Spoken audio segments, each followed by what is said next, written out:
Shalom, shalom, bendiciones, que la paz del Rey esté con cada uno de ustedes, mis hermanos. Estamos contentos de estar en este espacio de estudio en donde estamos explorando muchas cosas que tienen que ver con el primer siglo para poder entender la escritura de una manera mejor.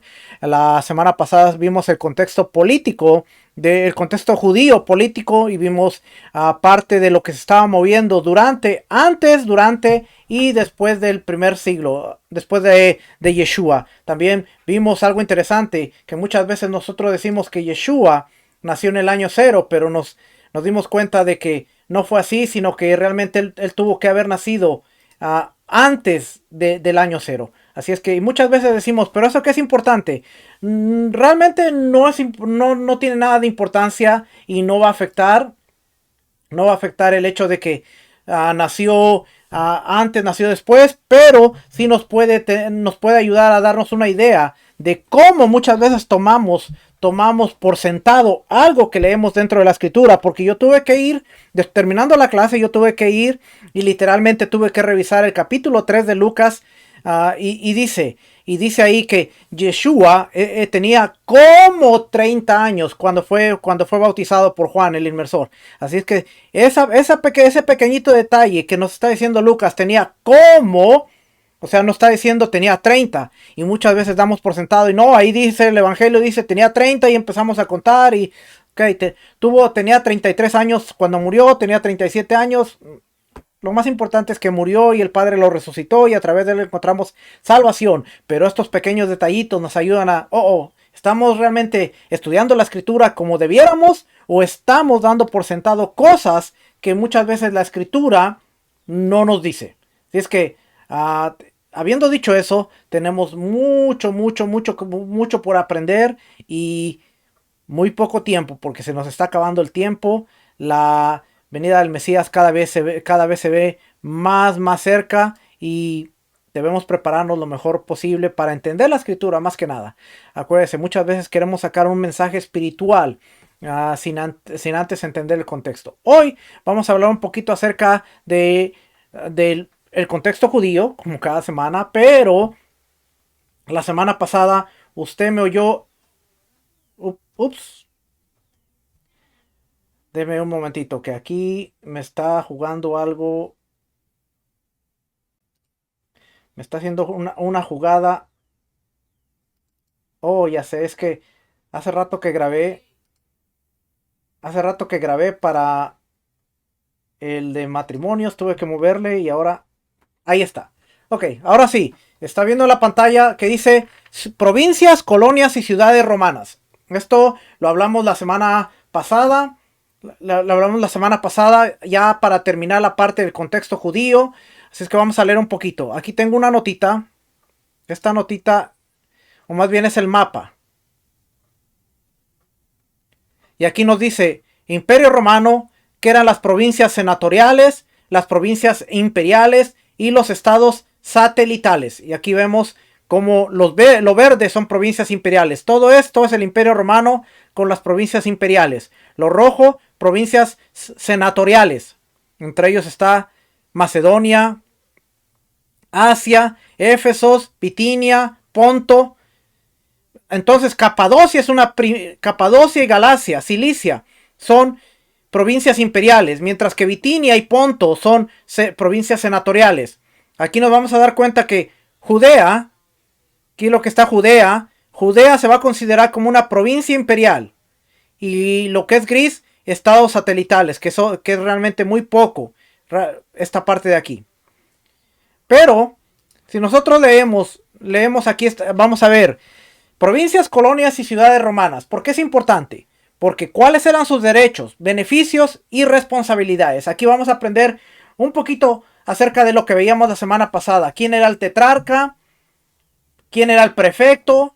Porque cuando leemos en la escritura nos damos cuenta que había tetrarca, que había prefecto, que había gobernador, que había rey. Así es que vamos a darle lectura a esta parte y vamos a aprender un poquito más. El Imperio Romano tenía como fundamento de su organización política la ciudad. Era su fundamento, la ciudad. Roma era una ciudad-estado, como las polis griegas. Durante su expansión, no pudo adaptar convenientemente su estructura local a todo el imperio, a todo el amplio territorio dominado.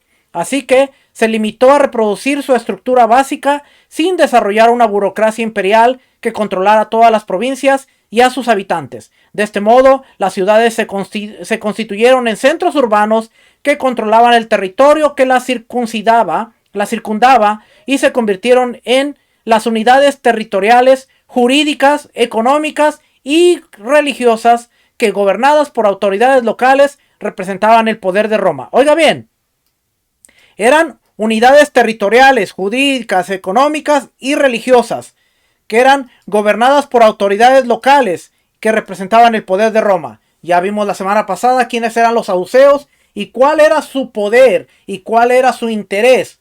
Vimos claramente que ellos dicen, hey, si dejamos que este hombre y la nación lo sigue, si dejamos que sigan, va a venir Roma y nos va a quitar los privilegios, va a venir Roma y va a deshacer la nación. De hecho, hoy lo vamos a leer. Es que dice aquí, el estatuto de las ciudades dependía de la condición jurídica de sus habitantes. Así, existieron ciudades romanas, latinas y peregrinas. Había diferentes. Eran las ciudades romanas, a las ciudades latinas, donde se hablaba solamente latín, y las ciudades peregrinas, cuyo trato dependía de la actitud de las poblaciones indígenas durante la conquista. En cualquier caso, a principios del Imperio Romano, la distinción entre los distintos tipos de ciudades comenzaron a desaparecer, llegando a ser una simple distinción nominal. Al final, todos los ciudadanos de todas las ciudades y localidades del imperio fueron igualmente ciudadanos romanos. Esto es importante porque leemos que Pablo era ciudadano romano, pero era judío. Entonces, quiere decir que él era de padres judíos, nació como judío, pero porque nació dentro de una ciudad que se consideraba una ciudad romana, tenía la ciudadanía romana. Mucha gente confunde esto y dice, no, era un ciudadano romano, por lo tanto era un gentil. No, Pablo era un judío. Es como si de repente nosotros, soy mexicano, mi esposa es de El Salvador, y nos casamos y tuvimos hijos aquí. Bueno, mis hijas pueden ser mexicanas porque son descendientes de un ciudadano mexicano, pero ellas nacieron en Estados Unidos, por lo tanto ellas son ciudadanas americanas. Ellas pueden ser ciudadanas salvadoreñas porque son descendientes de una salvadoreña y van y tramitan. Así es que mis hijas tienen la oportunidad de ser ciudadanas americanas, ciudadanas mexicanas y ciudadanas salvadoreñas. Todo, pero su ciudadanía de nacimiento es estadounidense. Aunque ellas no van a dejar la descendencia mexicana y la descendencia salvadoreña. Pablo era lo mismo. Él nació en una ciudad romana, por lo tanto era un ciudadano romano, pero nunca dejó de tener la conexión con el judaísmo porque era descendiente directo de la tribu de Efraín y él se consideraba un judío. Interesante que él era de la tribu de Benjamín, perdón, no Efraín, la tribu de Benjamín. Y él decía, yo soy judío. Y ahora decimos, no, los judíos son de la tribu de Judá, todos nosotros somos Israel, pero no se nos tiene que llamar judíos. Bueno, Pablo tenía otro tipo de problemas porque él era benjamita y él decía, yo soy judío de nacimiento. Muchas veces nosotros hablamos solamente porque no tenemos el conocimiento, no hemos considerado. Mardoqueo era de la tribu de Benjamín. Interesante que Pablo era descendiente directo de Mardoqueo. Pero él era de la tribu de Benjamín. Y cuando Amán el malo se dirigía a él, no se dirigía como el benjamita, se dirigía como el judío. Hasta que aprendamos que no importa si eres de Benjamín, de Zabulón, de las naciones, una vez que entras al convenio, no hay nada de malo que te llames judío. Por eso Pablo en el capítulo 2 dice, ¿quién es judío? No lo es el del nacimiento, sino aquel del corazón. Y judío no necesariamente está diciendo, sigo el judaísmo en toda su extensión, porque eso ya es el judaísmo basado en una religión, pero está el judaísmo basado en la identidad de ser el pueblo de Dios. Espero que me haya explicado con ese punto. Así es que ciudades con organización política y administrativa indígena a lo largo del periodo imperial se asimilaban a las ciudades romanas. ¿Cuáles eran las ciudades indígenas o peregrinas? La mayor parte de las ciudades indígenas subsisten como peregrinas, si no, son destruidas por oponer resistencia. Esto se llama numancia. La vinculación de estas poblaciones con Roma era de diferente tipo. Esto no era lo que querían los saduceos, porque si oponían resistencia, eran destruidas por oponer resistencia. Por eso Caifás dice, si viene Roma y nos estamos sublevando, nos estamos levantando, nos van a destruir. Ciudades, la vinculación de estas poblaciones con Roma era de diferentes tipos. Vamos a ver estas ciudades indígenas.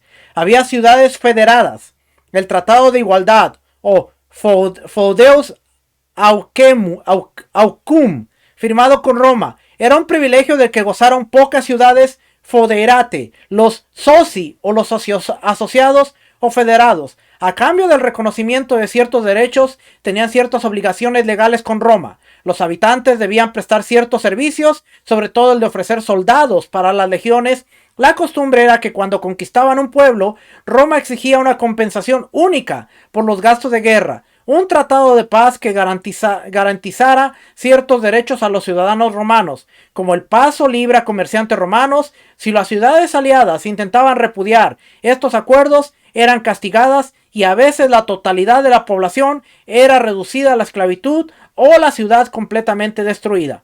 Por el contrario, disfrutaron algunas prerrogativas, así quedaban fuera de la jurisdicción de los gobernadores provinciales y magistrados romanos, y estaban exentas de pagar tributo. Con el tiempo, muchas de esas ciudades pretendieron convertirse en municipios romanos. Ya con esa información, sabemos que Jerusalén o Judea no estaba dentro de este tipo. ¿Por qué? Porque aún en los evangelios se nos relata cuando vienen los herodianos, a los seguidores de César, y le dicen a Yeshua para probarlo: ¿es lícito dar tributo al César? Así es que Judea pagaba tributo.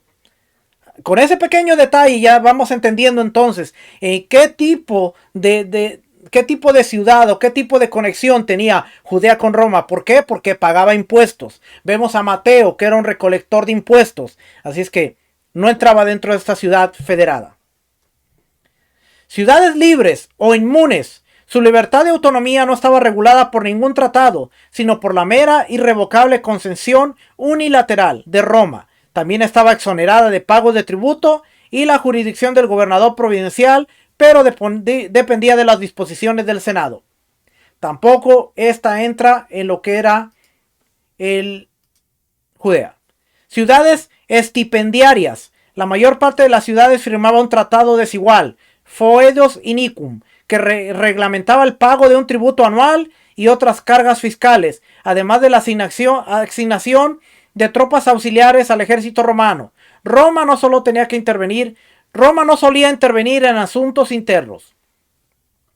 Estaba lo que se conocía como ciudades dediticias, las ciudades que oponían resistencia a la dominación romana, pero que finalmente se rendían sin condiciones, suponían casi un tercio. Su régimen jurídico quedaba en manos de Roma, que podía aniquilarlas, esclavizar a sus habitantes o respetarlos. Dependía de Roma. Ciudades con organización política y administrativa romana. Sus ciudadanos no gozaban de todos los derechos que ofrecía la ciudadanía romana, aunque sus magistrados sí. Si una vez retirados de la política, se distinguen tres clases de ciudades: municipios, colonias y prefecturas. Las pocas diferencias estaban en la condición jurídica de sus habitantes: latinos, romanos, peregrinos y extranjeros. Está lo que se conoce como colonia. Esta es importante porque esta colonia, vamos a ver que muchas de las ciudades que fue a visitar a Pablo estaban dentro de lo que es esta colonia. Ciudad fundada por Roma, regulada por una carta legislativa y por las instituciones del pueblo. Tiene un carácter más dependiente de Roma que el municipium. Sin embargo, gozaba de una categoría política más favorable a Roma y de mayor prestigio, puesto que se consideraba parte integrante de la ciudad de Roma. La fundación de una colonia se llevó a cabo mediante la transposición de población foránea, colonias de una nueva fundación o asentamientos indígenas. En una primera época tuvieron fines militares como defensa del territorio romano o para alojar a ciudadanos romanos, sobre todo los legionarios que habían cumplido el servicio militar. Posteriormente perdieron su carácter militar y se convirtieron en el medio para conceder tierras a las clases desfavorecidas del pueblo romano, que mediante estos asentamientos elevaban su estatus social y económico al convertirse en propietarios agrarios. Todos los colonos eran habitantes del pleno derecho. La fundación de una colonia de nueva planta la realizaba una comisión que visitaba el lugar elegido y trazaba dos líneas perpendiculares, una de norte a sur y la otra de este a oeste, y en su intersección se situaba el fórum. Entonces el gobernador promulgaba una ley que regía el estatuto municipal. Esto es importante porque mire, no sé si lo tengo por aquí. No lo tengo por aquí. Esto es tarea de Rico Cortés. No le ponga atención ahí. Si yo voy aquí. Si yo hago este pequeño ejercicio aquí. Y yo busco colonia romana. Dentro de lo que es el Logos. Ok, colonia romana. Vamos a ver aquí dice. De Troas a Filipos. Hechos 16 del 11 a 12. Desde ahí fuimos a Filipos, ciudad del primer distrito de Macedonia, colonia romana. El viento era favorable para el viaje a través del norte de Egeo y lo hicieron. Ok, Hechos 16.1 nos está diciendo que Filipos era... Filipos era una ciudad del distrito de Macedonia que era una colonia romana. Después a Aelia Capitolina, que esto es Jerusalén, en el año 132. Capitolina, ciudad elegida por Adriano, que posteriormente fue ocupada por una colonia romana, tuvo un papel importante en la rebelión de Bar Kokhba. Esta Aelia Capitolina fue a la que se le llamó después Palestina. ¿Ok? En el año 132 por Adriano. Colonia romana, Hechos 16:12. De Iconio, también Iconio. Vamos a ver aquí.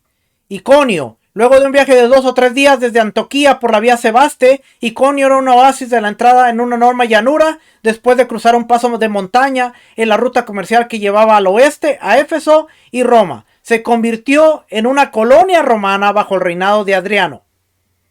Listra. Derbe. Ya no me dio más por aquí. Bueno, aquí está otra. Antioquía de Pisidia. Antioquía no era parte de Pisidia, llegó a ser parte de la provincia romana de Galacia en el año 25 antes de la era común y por lo tanto podría llamarse con justicia Antioquía de Galacia, que era una colonia romana fortificada y capital de Galacia del sur. Controlaba las tribus bárbaras de toda la región. ¿Ve? Aquí nos está dando este recurso, nos está dando este mapa que está hablando de Antioquía, Iconio, Listra, Debre. Vamos a ver si por aquí hay algo más de colonia. No. Voy a regresar a... ¿Dónde estaba? Aquí, buscando aquí. Aquí está Antioquía de Pisidia. Ya se lo leí. Listra. Su existencia se sabe poco de ella. En el año 6, antes de la era común, César Augusto la convirtió en una colonia romana y la rebautizó Julia Félix Gemina, Lustra. ¿Okay? Esto es importante porque Listra aparece dentro de los viajes de Pablo y era una colonia romana. Clemente era un nombre latino común. Oiga bien, latino. Pues ya sabemos que era una colonia latina, pero era romana. Apropiado para su presencia de la floreciente colonia romana de Filipos. Listra, Filipo, la ciudad de Corinto. Económica y militar, fue construida en el año 46 al 48 antes de la era común por Julio César. Se convirtió en una colonia romana donde vivían los soldados romanos retirados, lo que le acabo de leer. ¿Okay? Que podemos seguir por aquí. Logos es un mundo. Capítulo 18 del libro de los Hechos. Nos está hablando Julio César de Corinto, una próspera ciudad, la hizo colonia romana. Ok, ya me entendió el punto, ¿va? Aquí está nuevamente Colonia Romana, la ciudad de Corinto. Ok, vamos a regresar aquí. ¿Ve por qué es importante todo esto? Tal vez usted diga, ¿y qué tiene que ver, pastor? ¿Qué tiene que ver colonia? ¿Qué provincia? ¿Qué tiene que ver ciudad? A mí no me interesa eso. Yo quiero un mensaje espiritual. Bueno, para entender dónde estaba Pablo y por qué habló lo que habló. Especialmente hoy estaba estudiando con el More Rico, como siempre. Estábamos estudiando hace rato y nosotros vimos algo sumamente interesante que quizás se lo va a enseñar mañana, así es que no se lo voy a decir hoy. Estábamos viendo algo sumamente interesante de la ciudad de Roma y pudimos entender por qué el libro de Hebreos, que fue escrito a los romanos, que era para la audiencia de Roma, a los romanos, por qué el libro de los romanos presenta de una manera tan específica a Yeshua como el príncipe, como el sumo sacerdote, como el hijo de Dios, y le da todos los atributos que le da. Estábamos leyendo un documento que de repente me dijo, espérame, ¿captaste eso? Y yo le dije, sí. Dice, ¿ahora entiendes el libro de Romanos? Y le dije, sí. Ahora estoy viendo el contraste del escritor de los Romanos que está hablándole a una gente que entendía. Por eso es importante presentar a Yeshua como el sumo sacerdote, como el Hijo de Dios y todas las características, porque eso era con lo que estaban lidiando y eso era lo que conocían del emperador. Entonces ahora el mensaje tiene sentido porque es para los romanos y porque es más bien para los judíos que vivían en Roma, que la carta viene de Roma. Se sabe que el escritor la escribió de Roma. ¿Quién la escribió? No se sabe. Pero el escritor entendía todo este vocabulario. Entonces ahora, ¿qué haríamos nosotros? Póngase a pensar por un momento. ¿Qué haríamos nosotros si no existiera el libro de Hebreos? ¿Cómo defendemos a Yeshua? ¿Cómo defendemos el pacto? Porque el libro de Hebreos existe, y yo lo dije en una ocasión en una clase con Rico, y va a ser algo que voy a seguir repitiendo. El libro de Hebreos existe en nuestra Biblia porque se iba a destruir el templo. Si el templo estuviera de pie y no se hubiera destruido el templo, no hubiera un libro de Hebreos. Porque el primer siglo entendía quién era Yeshua, entendía la obra de Yeshua. Pablo hablaba de la muerte de Yeshua como la obra que nos expiaba del castigo de la muerte. La gente del primer siglo no tenía necesidad de que se le hiciera ese contraste. Pero como se iba a destruir el templo y ellos entendían el templo como el único lugar para acercarse y conectarse con Dios, el escritor que está en Roma, que entiende mucho de este lenguaje, ahora está diciendo, no se preocupen porque aunque ya no va a estar este templo, está el tabernáculo celestial en donde el sumo sacerdote, el Cohen Gadol, Yeshua HaMashiach, el Hijo de Dios, está ministrando en el bien de ustedes. Y ahora ustedes están pidiéndole al Padre en el nombre de Yeshua. Todo eso es interesante porque ahora tiene un sentido. Pero si el templo estuviera de pie y tuviéramos templo hoy en día, no hubiera un libro de Hebreos. Y muchos se van a enojar por esto, pero no hubiera libro de Hebreos. Lo voy a volver a repetir. El libro de Hebreos aparece porque hay una necesidad. Y la necesidad es consolar al pueblo que va a perder el templo, darle esperanza y decirle, no se preocupen, tenemos un intercesor que es mejor que los hijos de Aarón. Pero eso no quiere decir que lo reemplaza, sino simplemente es mejor porque él está en el tabernáculo celestial. Pero cuando haya el tabernáculo de piedra, como algunos le llaman, los hijos de Aarón tendrán que estar ahí. Porque nuestro Cohen Gadol, nuestro sumo sacerdote, solamente puede oficiar en el tabernáculo celestial donde está ministrando por nosotros y donde alcanzó la perfecta redención para toda la humanidad. Ya le dejé con una bomba ahí, ya me voy. Es que, ¿dónde me quedé? Colonia, ya le leí todo esto, ¿verdad? Dice que era para carácter militar. Ok, Colonia Latinae, Colonia Latina. Colonias de derecho latino en Italia. Se establecieron primero en zonas del interior de Italia con una población equilibrada de romanos e indígenas o soci. La palabra soci la leímos por aquí arriba. ¿Dónde está? Ups. Soci, asociados o federados. A los colonos se les daban derechos civiles y la posibilidad de domiciliarse en Roma. Si eran itálicos, también se les concedía la ciudadanía romana. Los aliados debían ayudar militarmente, contribuyendo con levas, pero también con un ejército propio al servicio de Roma. También debían contribuir con los impuestos exigidos a los ciudadanos romanos. Coloniae civium Romanorum, colonias de derecho romano, habitualmente en la costa. Colonia marítima. Aquí sí encontramos una. ¿Cómo se llamaba el puerto marítimo donde había una cárcel y donde Pablo estuvo encarcelado? Cesarea Marítima.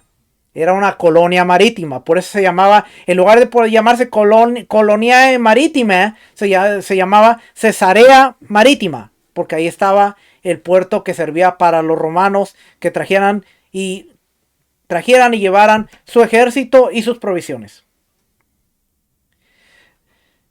Pero siempre eran en lugares estratégicos. Además de Italia, también se fundan en las provincias para controlar el Mediterráneo. Los colonos conformaban una comunidad homógena de ciudadanos. Colonias en Hispania. Córdoba, colonia patricia. Colonia Julia versus Triunfalis Tarraconensis. Colonias Urbs Julia Nova Cartago. Colonia Julia Romula Hispalis. Colonia Julia Augusta Emerita. Colonia César Augusta. Y esa se llamaba Cesarea, en honor al César. Colonia Augusta Firma Astigui. Colonia Julia Ilisi Augusta. Colonia Augusta Tusitana. Tusi. Colonia Julia Gemela Asi. Colonia Clunia Sulpicia. Colonia Aelia Augusta Itálica. Interesante. Porque si nosotros... Déjenme ver si le llevo aquí marítima. Voy a poner una notita aquí. Para que usted vea.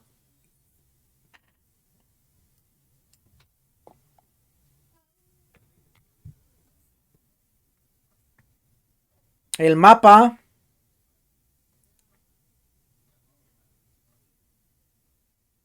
Este mapa.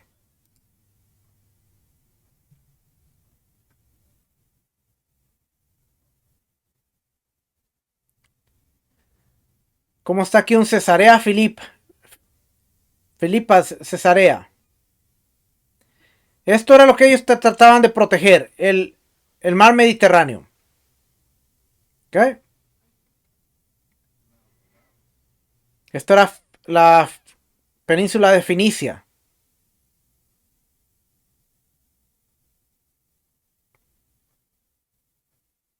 La Decápolis. Esta también es Decapolis. Son 10. Deca viene de 10 y polis es como de ciudades. Había una Decápolis, las 10 ciudades. El municipium. Algunos piensan que el nombre deriva del verbo munire, amurallar, de donde aparece que designarían a la ciudad amurallada frente a otras localidades menores. Es más probable que la palabra municipium nombrara el contrato establecido entre los municipios o ciudadanos de la ciudad, por el que se establecían determinados deberes. Munera a cambio de los privilegios y protecciones de la ciudadanía. Todo ciudadano era un municeps y conservaba sus derechos, aunque residiera fuera de la localidad. Las ciudades más cercanas a Roma fueron integradas en la estructura urbana de la ciudad y sus ciudadanos pasaron a ser considerados romanos.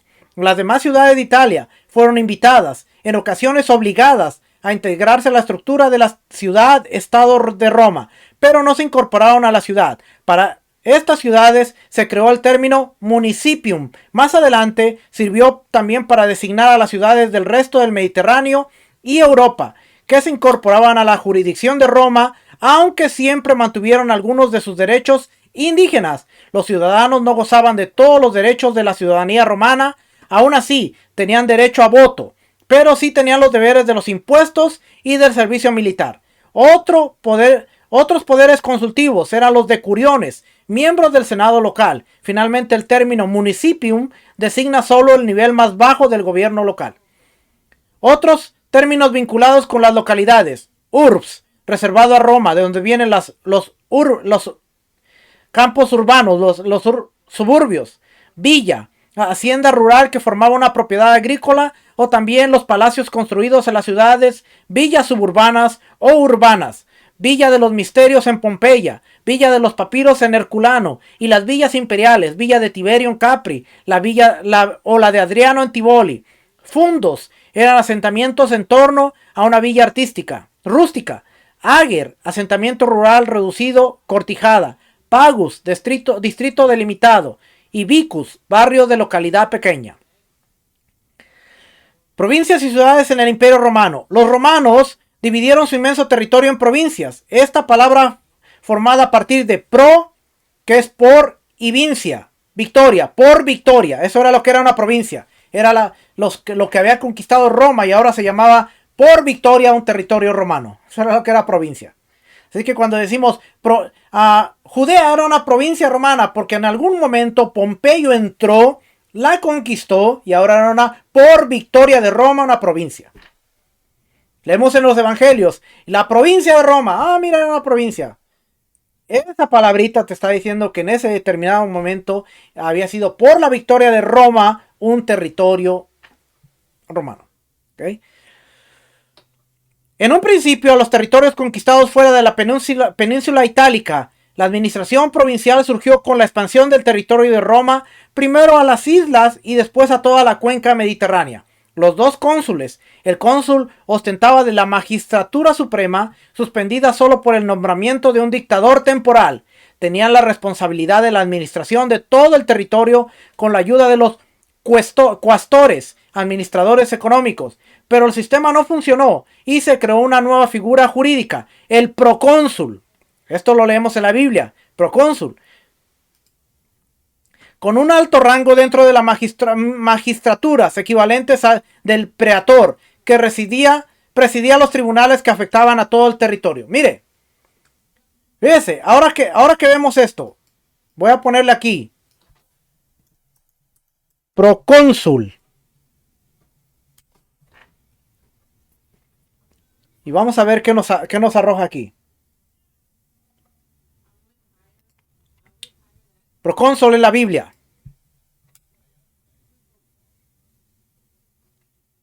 No me lo dio ni una vez. ¿Cuál era la otra palabra? Pretor, ¿verdad? Pretor. Poco me lo dio. Ok, vamos a ver aquí. Pretor.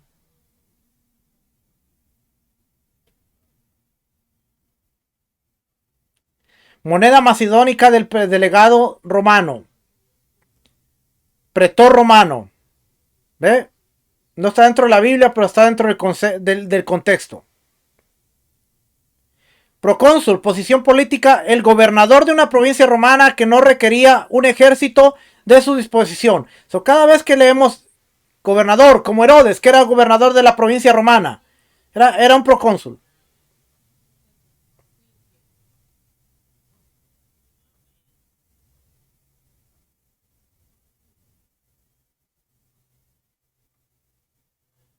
Pretorio, pretor.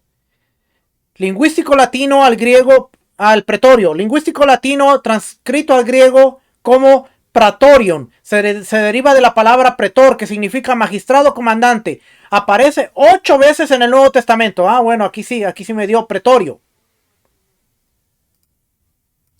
No, pero dame esa información. Aquí, pretorio. Bueno. Ok, ya sé lo que está pasando. Estaba buscando Zeus ahí en ese comentario.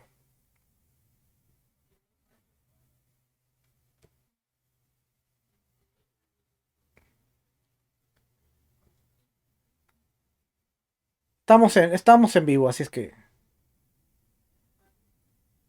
¿Cuál era? ¿Cuál era? Este.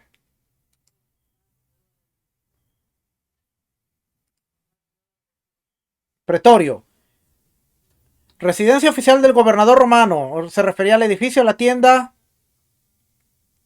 Aquí está lo que leímos. La palabra pretorio es un préstamo lingüístico latino transcrito al griego como praetorium. Se deriva de la palabra pretor, que significa magistrado o comandante. Aparece 8 veces en el Nuevo Testamento. Mateo 27:27. Entonces los soldados del gobernador llevaron a Yeshua al pretorio y reunieron alrededor de él a toda la cohorte romana. Ahora usted, espero que usted ya esté entendiendo por qué es importante estas cosas tan aburridas que a mí se me ocurre enseñarle muchas veces. Marcos 15:16. No.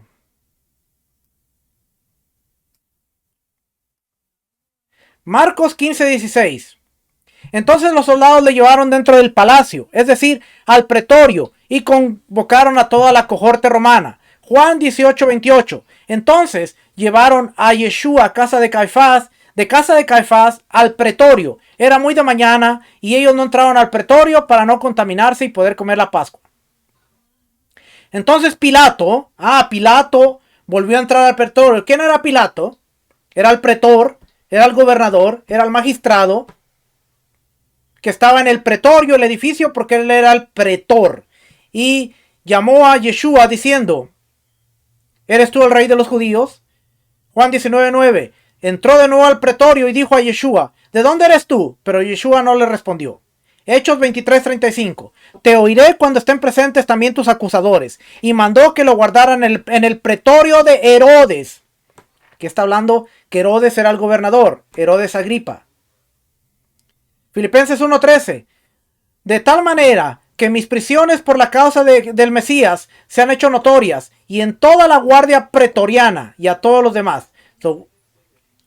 Pablo estaba dentro de no una cárcel cualquiera, sino estaba dentro de el lugar donde residía uno de los gobernadores. En cada uno de estos sucesos, el contexto sugiere que el pretorio sirvió como residencia de los funcionarios romanos. Ahí lo tiene. El contexto, que era la residencia de los funcionarios romanos. El pretorio en el juicio de Yeshua. Poncio Pilatos era un pretor. ¿Ve que no estoy tan loco? El procónsul era pretor, con un alto rango dentro de las magistraduras equivalentes al del preator, que presidía los tribunales que afectaban a todo el territorio. El procónsul era jefe militar, administrador y juez supremo en su provincia. Reunió las funciones que en Roma estaban repartidas entre varios magistrados: cónsul, pretor, censor, que era el censo y obras públicas, aidiles, curules, orden público, juegos y mercadeo. O sea, él se encargaba de todo. Tresvini nocturni, que era la policía, tribuni plebis, representante de la plebe ante los cónsules y el senado, y magister equitum, jefe de la caballería. Solo las cuestiones financieras de la provincia escapaban a su poder y quedaban en manos del cuestor provincial o procuestor. Una curiosidad: Hispania nunca fue provincia romana. Era un nombre que designaba un espacio geográfico, la península ibérica, donde viene España. Por eso a nosotros, a todos los que hablamos español, muchas veces nos dicen hispanos, porque piensa la gente que venimos de Hispania. Pero nosotros somos latinos. Este territorio estuvo dividido en varias provincias según la época: Citerior y Ulterior, Baetica, Tarraconensis, Lusitania.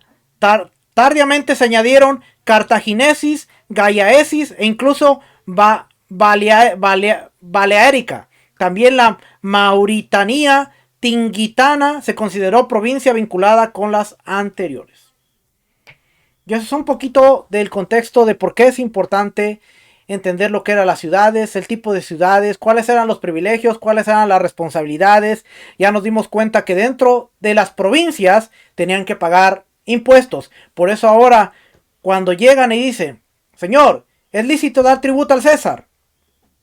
Yeshua responde magistralmente, porque era para probarle. Si Yeshua decía: no tienen que darle tributo al César, eso se consideraba una afrenta al César y podían crucificarle antes de tiempo, porque él estaba yendo en contra de lo que era la responsabilidad de la provincia romana, que era dar impuestos. Denme una moneda. ¿De quién es la insignia? Del César. Bueno, pues denle al César lo que es de César, paguen sus impuestos y denle a Dios lo que es de Dios. Paguen sus impuestos y no se olviden de Dios.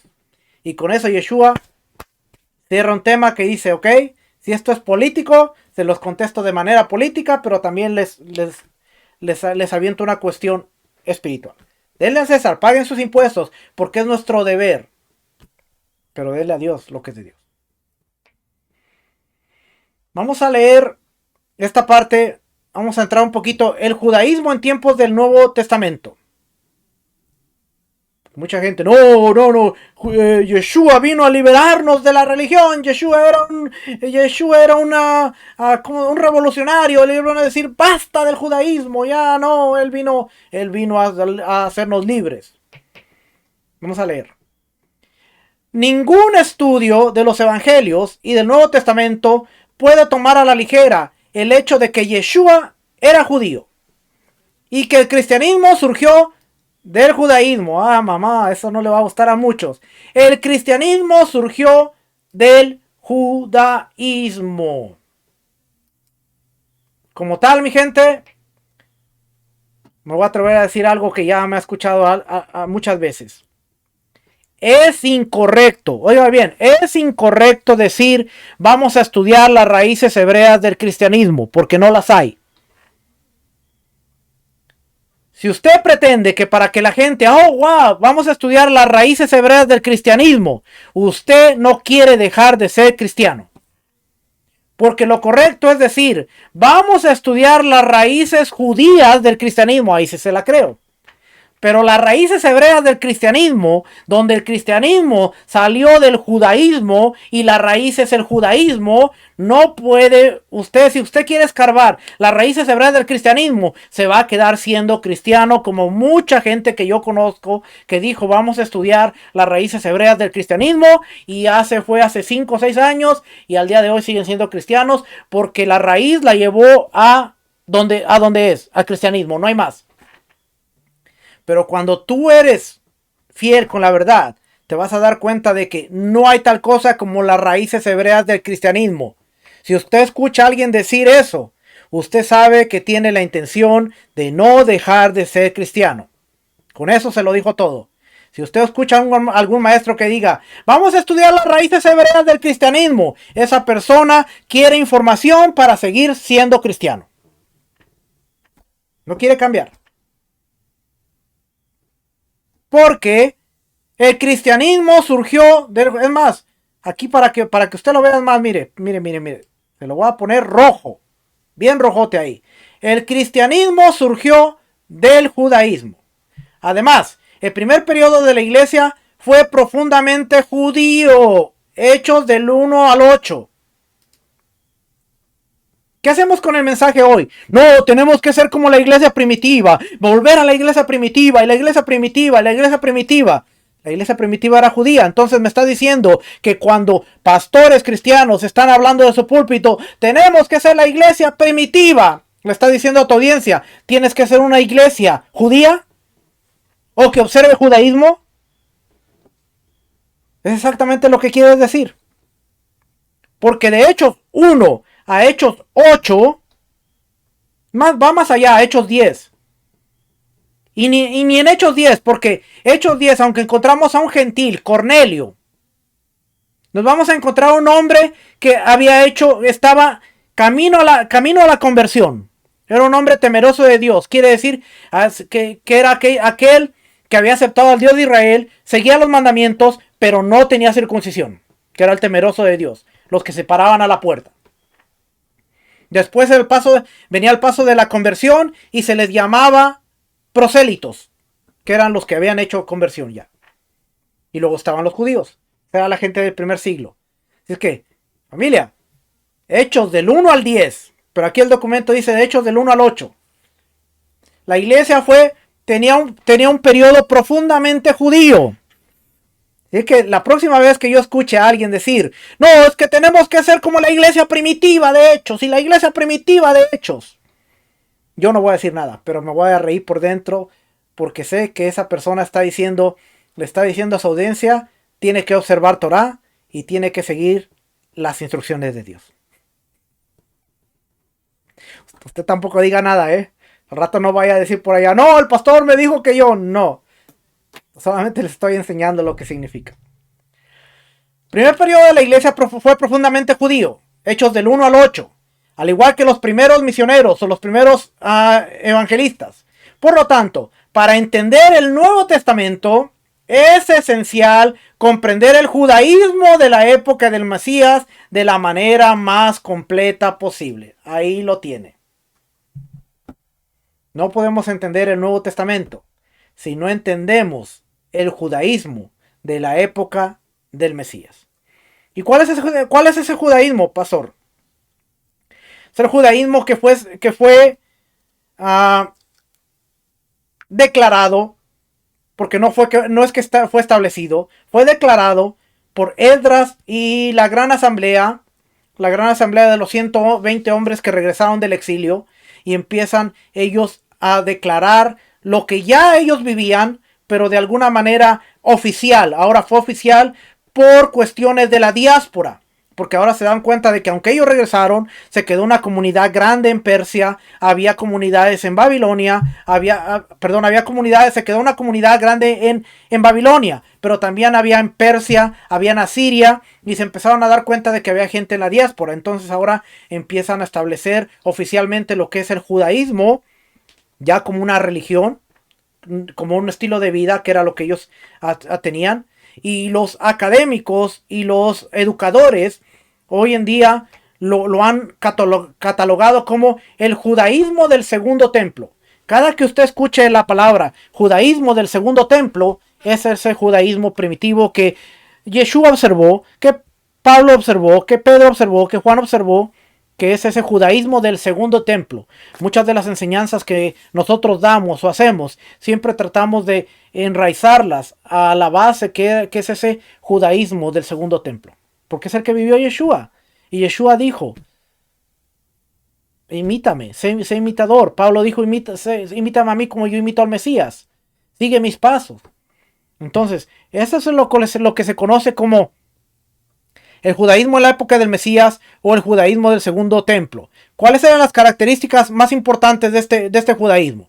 Con esto que le voy a leer, se acaba el 99.9% de los debates que hay en las redes sociales hoy en Raíces Hebreas. ¿Cuál eran las características? Era un yavismo monoteísta, creían en un solo Dios. A diferencia de la mayoría de las naciones politeístas de su entorno, los judíos de la época del Mesías creían apasionadamente en el único Dios trascendente. Esta creencia en Adonai y en su santidad absoluta era el núcleo del sistema del culto judío y se evidencia en la declaración fundacional del credo, el Shema. Escucha Israel, el Señor nuestro Dios, el Señor es uno. Amarás al Señor tu Dios con todo tu corazón, con toda tu alma y con todas tus fuerzas. Y estas palabras que yo te mando hoy estarán en tu corazón. Deuteronomio 6 del 4 al 6. Esto se recitaba diariamente en el culto judío. La unicidad esencial de Dios se confirma en las enseñanzas de Yeshua. Marcos 12, 29 al 30. Yeshua respondió, el más importante de los mandamientos es, escucha Israel, el Señor nuestro Dios, el Señor uno es. Y amarás al Señor tu Dios con todo tu corazón y con toda tu alma y con toda tu mente y con toda tu fuerza. ¿Por qué Yeshua tuvo la necesidad de decir al Señor nuestro Dios? En otras partes dice, Dios mío, porque lo consideraba como su Dios, su Padre, su Señor. Ok, Marcos ya lo leímos. En los escritos de Pablo, por ejemplo, Romanos 3:30, porque en verdad Dios es uno, el cual justificará en virtud de la fe a los incircuncisos y por medio de la fe por medio de la virtud de la fe a los circuncisos y por medio de la fe a los incircuncisos. Pero dice Dios es uno. 1 Corintios 8:4. Por tanto, en cuanto al comer de los sacrificados a los ídolos, sabemos que un ídolo no es nada en el mundo y que no hay sino solo un solo Dios. Gálatas 3:20 o Corintios 8:6. Sin embargo, para nosotros hay un solo Dios. Oiga bien, ponga atención, lo voy a abrir grande este. Sin embargo, para nosotros hay un solo Dios, el Padre, de quien proceden todas las cosas, y nosotros somos para Él, y un Señor, un Curios, Yeshua el Mesías, por quien son todas las cosas y por medio de la cual existimos nosotros. Pero Pablo es bien claro diciendo aquí, hay un solo Dios, el Padre. Eso es lo que creían en el primer siglo. Hay un solo Dios, el Padre, de quien proceden todas las cosas, y nosotros somos para Él. Por eso Él nos redimió a través de Yeshua el Mesías. Gálatas 3:20. También lo voy a abrir en grande. Ahora bien, un mediador no es de uno solo, pero Dios es uno. Entonces, ¿para qué fue dada la ley? Fue añadida a causa de las transgresiones, hasta que viniera la descendencia, a la cual había sido hecha la promesa. La ley que fue promulgada mediante ángeles por mano de un mediador. Ahora bien, un mediador, lo cual es el Mesías después, un mediador entre Dios y los hombres, no es de uno, no es de uno solo. Hay más de un mediador, o hubo más de un mediador, pero Dios es uno. ¿Ok? Efesios 4:6. Bien claro también. Un solo Dios y Padre de todos, que está sobre todos, por todos y en todos. ¿Sabes lo que creían? Por eso le digo que el 99.9% de todos los debates acaban con esto. Y en otras partes del Nuevo Testamento, Santiago 2:19, tú crees que Dios es uno, haces bien, también los demonios creen y tiemblan. Las afirmaciones cristianas sobre la divinidad de Yeshua y su intromisión en aspectos asociados con lo divino, como el Shabbat y el perdón, chocan con comprensión principalmente numérica de la unicidad. Las interpretaciones que tienen de Yeshua como un ser divino, como Dios, y que Él es el Señor del sábado y está sobre el sábado, sin entenderlo, y cómo Él ofrecía perdón, sin entender que Dios le dio la oportunidad de ofrecer perdón, chocan con su comprensión principal numérica de la unicidad. Que no es Yeshua, sino es la autoridad que que el Padre le dio para que Él pudiera ser el Señor del Shabbat, y para que Él pudiera perdonar pecados, porque Dios le dio la autoridad. No es que Él es Dios porque perdona pecados, y no es que Él es Dios porque está sobre el Shabbat y sobre el templo. Eso es que no estamos entendiendo lo que nos están explicando. 2. Nacionalismo o elección. Debido a su asombrosa herencia en el acontecimiento del Éxodo en el Sinaí, de Éxodo 19 del 5 al 6, ahora pues, si en verdad escucháis mi voz y guardáis mis pactos, seréis mi especial tesoro de entre los pueblos, porque mía es toda la tierra, y vosotros seréis para mí un reino de sacerdotes y una nación santa. Estas son las palabras que dirás a los hijos de Israel. 22. Yo soy el Señor tu Dios que te saqué de la tierra de Egipto, de la casa de servidumbre. Y a la entrega de la Torá y la promesa de la tierra, Israel creía que era la raza elegida y nunca perdió este sentido de ser los hijos y el pueblo de Dios. Sin embargo, saberse elegidos por Dios tendía a fomentar un sentimiento de superioridad racial, lo que provocó la reprimenda profética. A Israel se le subieron los humos porque ellos se creían que eran los únicos.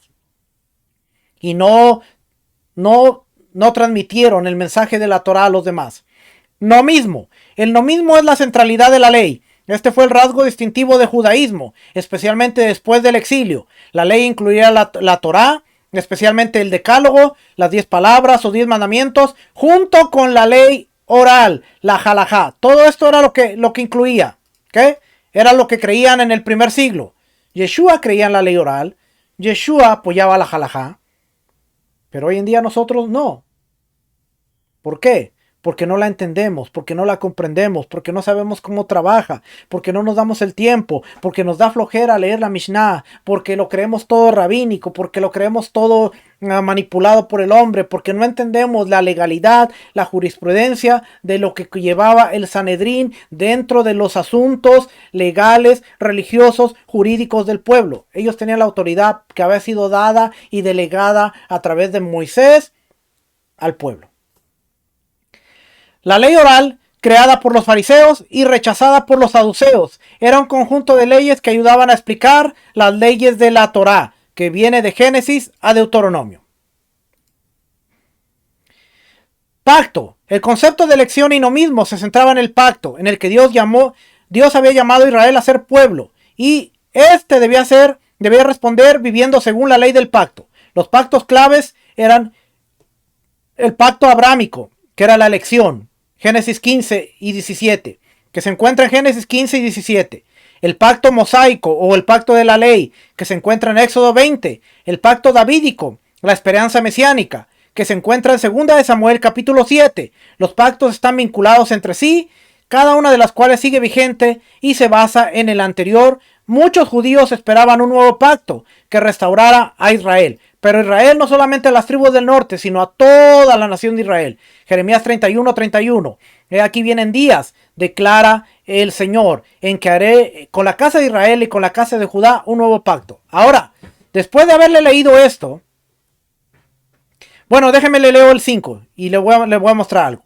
Escatología, la esperanza futura. Israel tenía un intenso sentido de la escatología corporativa e individual. Corporativamente, los judíos se veían a sí mismos como el pueblo elegido de Dios que esperaba la redención en el día del Señor.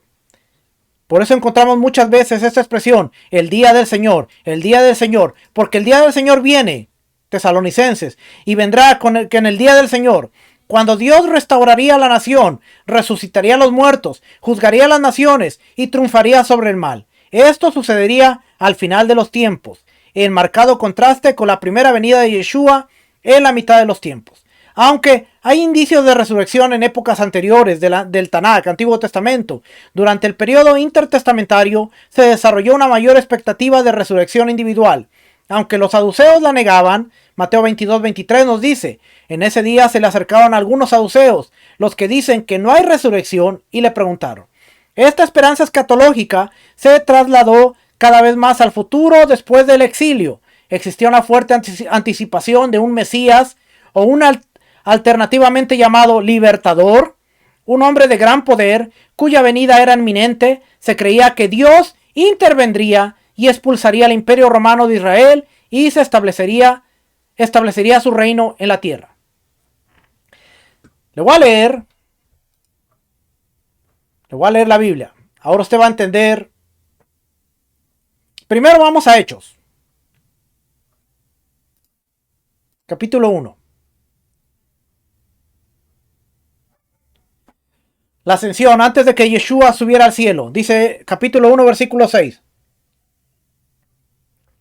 Entonces los que estaban reunidos le preguntaban, son los discípulos, los que estaban reunidos le preguntaron diciendo, Señor, ¿restaurarás en este tiempo el reino de Israel? Porque esa era la promesa mesiánica, esa era la esperanza. ¿Restaurarás en este tiempo el reino de Israel? Quiere decir, derrotarás a Roma, establecerás tu reino, las tribus regresarán, harás todo lo que nosotros estamos esperando, lo harás, porque ahora sabemos que eres el Mesías. Moriste, el Padre te resucitó, eres el Mesías, creemos en ti como el Mesías. Ahora, ¿harás todo lo que esperamos que hagas? Él les dijo, no os corresponde a vosotros saber los tiempos ni las épocas que el Padre ha fijado con su propia autoridad. Entonces él no era el Padre porque él dice, solamente el Padre sabe. Pero recibiréis poder cuando el Espíritu Santo venga sobre vosotros. Me seréis testigos en Jerusalén, en toda Judea y en Samaria y hasta los confines de la tierra. Ok. Romanos, capítulo 9.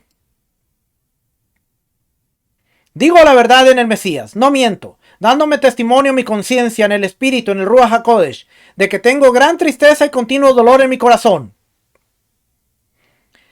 Porque desearía yo mismo ser anatema, separado del Mesías, por amor a mis hermanos, mis parientes, según la carne, que son israelitas, a quienes pertenecen, oiga bien, a quienes pertenecen la adopción como hijos, la gloria, los pactos, la promulgación de la Torá, el culto y las promesas, de quienes son los patriarcas y de quienes según la carne procede el Mesías, el cual está sobre todas las cosas.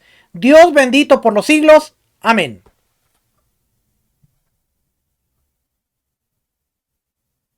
El Mesías no le pertenece a la iglesia. El Mesías es de los judíos. No le podemos dar a alguien que ya lo tiene. ¿Por qué nosotros queremos convertir al judío si de ellos es el Mesías.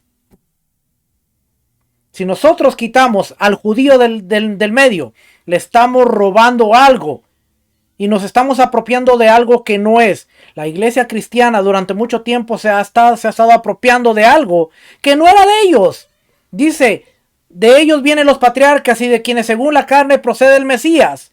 De ellos son los pactos, la gloria, la adopción como hijos, la promulgación de la Torá, el culto, las promesas y el Mesías. Quítale el Mesías al judío y estás cometiendo usurpación de algo que no es tuyo. No, es que ahora Cristo es nuestro. No, el Mesías es del judío. Los pactos son del judío. Las promesas son del judío. La Torá es del judío. Eso quiere decir que nosotros en un lenguaje coloquial muy mexicano nosotros somos los arrimados. Llegamos de arrimados a un lugar que no nos pertenece, que no era nuestro, y tenemos que comportarnos como una persona a la cual no le pertenecía nada, pero nos está dando gracia, nos está dando el favor. Efesios dice que levantó la pared de separación, nos hizo hijos, nos hizo coherederos con los santos, nos dio el privilegio de decir, no tenías pacto, no tenías promesas, no tenías esperanza, pero ahora a través del Mesías, tú formas parte de ese pacto, de la promesa, tú formas parte del Mesías, ahora te lo compartimos.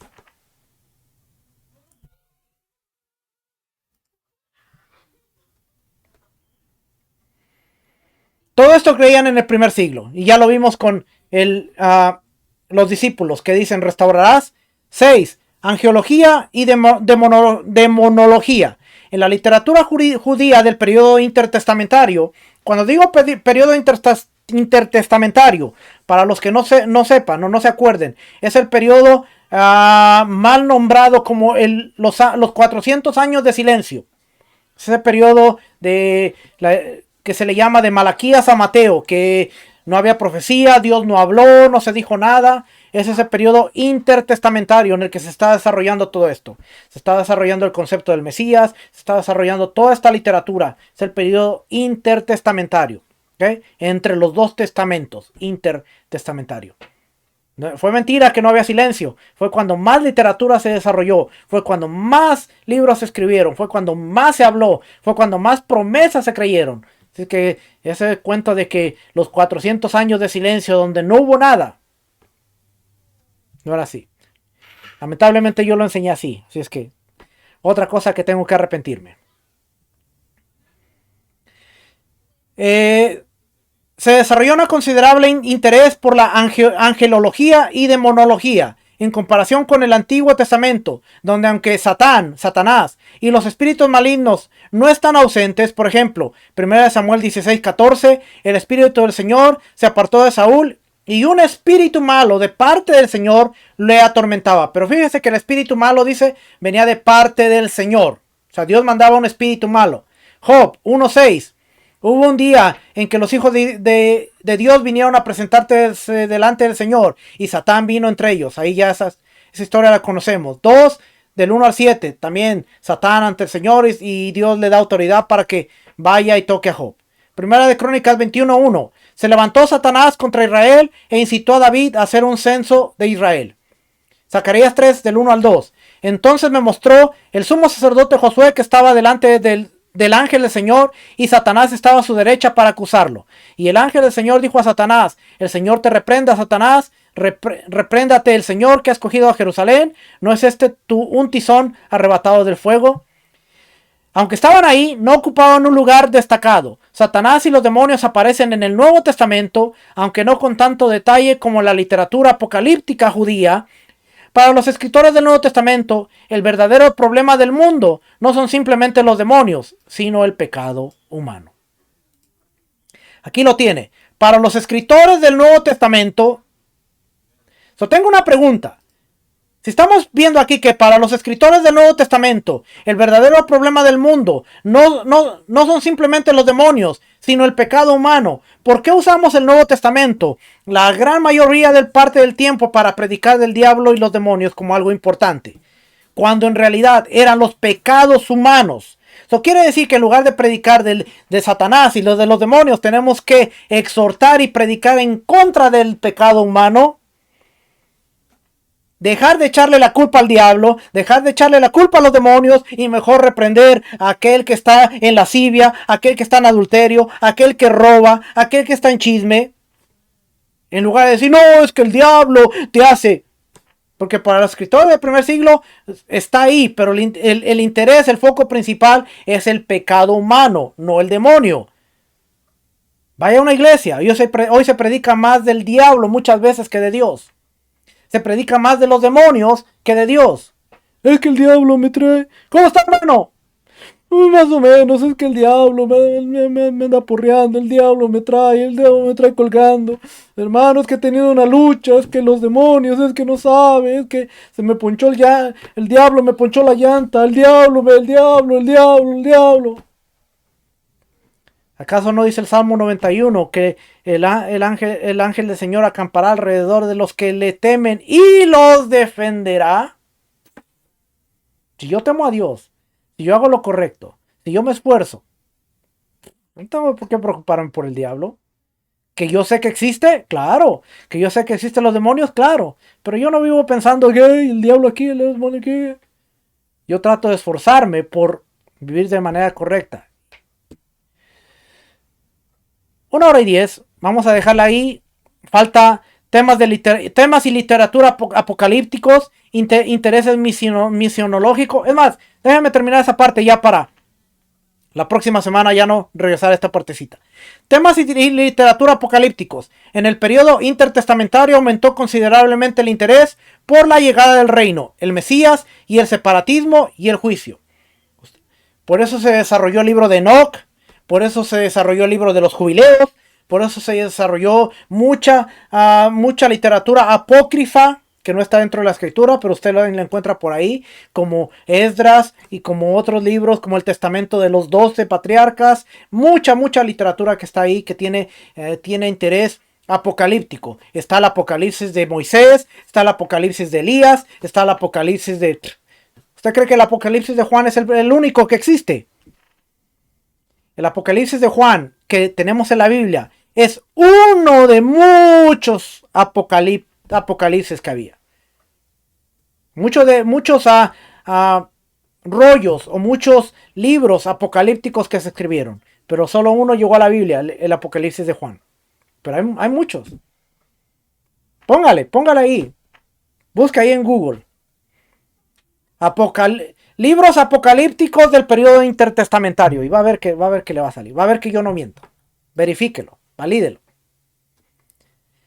8. Intereses misionológico. Aunque se discute si el judaísmo tenía un enfoque proselitista activo, ya que la mayoría lo consideraba poco común. Así que hay de vosotros, escribas y fariseos, hipócritas, porque recorréis el mar y la tierra para ser un prosélito, y cuando llega a serlo, lo hacéis hijo del infierno 2 veces más que de vosotros. El judaísmo se consideraba cada vez más como una opción religiosa para los gentiles debido a su monoteísmo y moralidad. Algunos gentiles temerosos de Dios, como por ejemplo Cornelio, se convirtieron, se circuncidaron y se convirtieron en prosélitos de pleno derecho. La visión judía no era la evangelización proactiva de los gentiles, sino la intervención de Dios y que las naciones vinieran a él o fueran destruidas. Venir a Adonai era convertirse en judío. En el Nuevo Testamento. Esto era en el primer siglo, Venir a Adonai era convertirse en judío. En el Nuevo Testamento, Pablo desafía esto especialmente, creyendo que la gente podía venir al Mesías sin convertirse en judíos solo por la sola fe. Y ahí es donde vemos un poquito la discusión, porque ya Pablo dice, no, para que ellos que entren en convenio, para que ellos acepten la salvación del Padre a través de Yeshua, lo único que tienen que hacer es confesar con su boca y declarar que Yeshua es el Señor y que Dios le levantó de los muertos, y entonces serán salvos. La circuncisión vendrá más adelante, pero no es la circuncisión para salvación. Eso no lo enseñamos. Mucha gente, no, es que esos enseñan que la circuncisión como para salvación. No, eso no es ni lo que enseña la Biblia. Ni que guardes la ley para salvación tampoco. La ley no te va a salvar. Como quiera vas a morir. Y si mueres sin el Mesías, no tendrás esperanza de resurrección. Próxima semana, instituciones del judaísmo. Si es que vamos a ver el templo de Jerusalén, las sinagogas, vamos a ver el Shabbat y las fiestas, pero eso será la próxima semana. Familia, yo espero que esta hora y 15 minutos que le he dado de información usted entienda el por qué.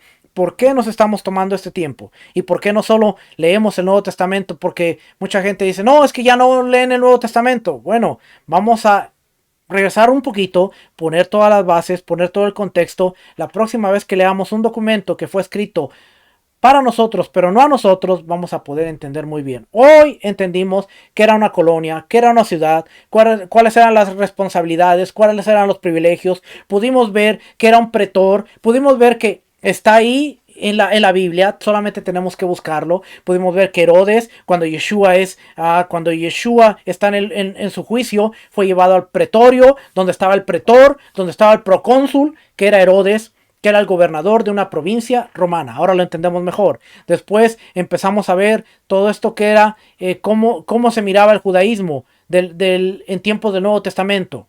Creían en un solo Dios. Pablo escribió de un solo Dios y de su Mesías. Se acaba la unicidad y se acaba el ejad con eso. Se acabó. Nacionalismo, elección. No mismo ellos creían en la Torah oral y la Torah escrita. Iban a la par.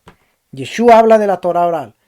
Usted se va a sorprender. Tengo un librito por aquí que se llama La Mishnah y las palabras de Yeshua. Ya hablamos en unos programas de eso. Quizá más adelante lo toque por aquí en estas clases. Se va a sorprender de cuánto conocimiento tenía Yeshua de la Torah oral. Él era un rabino. Tenía que saberlo. Pacto. A ellos les pertenece el pacto. Si tú quieres venir, tienes que ser parte de ese pueblo. Por eso Romanos 11 dice, no te jactes, porque si Dios desgajó unas ramas del olivo natural para injertarte, y si Dios en su misericordia los puede volver a injertar, ¿qué te va a pasar a ti? Que eres olivo silvestre, eres injertado. Y si Dios no te perdona y te descaja, no tienes a dónde ir. Te vas a secar y vas a morir. Eso era para los gentiles que decían, Dios desechó a Israel. Y Pablo dice, de ninguna manera, es el pueblo elegido, a él son los pactos, la promesa, de ellos son el Mesías. Un mensaje para nosotros que ahora decimos, o somos los cristianos, el Israel espiritual, o somos Efraín, el pueblo de Dios. O somos pueblo, junto con Judá, que somos Israel. Toma dos varas, toma dos palos, el palo de Judá y el palo de Efraín, únelos y serán uno solo. No podemos seguir con esta lucha de no, pero nosotros somos Efraín, ellos son los judíos. Entonces, ¿dos palos separados? ¿O creemos en que los palos se unen? Tenemos mucho que aprender. Ya me voy, porque sigo hablando. Nos vemos la próxima semana. Que el Eterno les bendiga, el Eterno les guarde, familia. Shalom, bendiciones, shalom. Ayúdenos a compartir estos videos para poder llegar a más personas y que pueda ser de bendición. Shalom, bendiciones, shalom.